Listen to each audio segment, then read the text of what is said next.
In Adobe Illustrator, there are a number of methods and tools for being creative with text. In this video, you'll see how to add text to a path.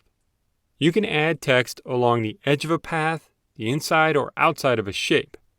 To follow along, you can open this file from the practice files for this tutorial. To start, you'll add some text around this yellow circle.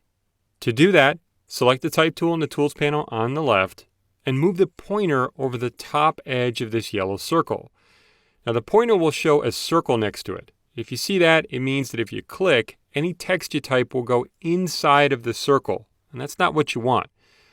Press Option on Mac or Alt on Windows, and with the pointer over the edge of the circle, click. The yellow fill of the shape disappears because this is now a text object.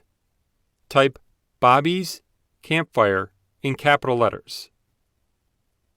To select the text, click and drag across it so you can apply some text formatting to it.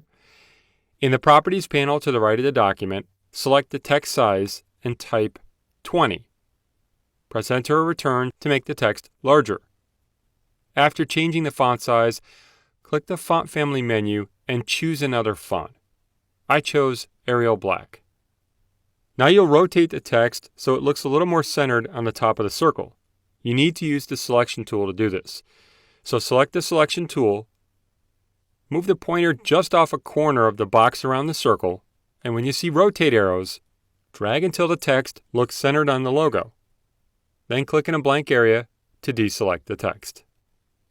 There really are a lot of ways to be creative with text, including adding text on a path. Now that you know how to add text on a path, you can make a creative poster headline or add text on a path as a design element in any project you create.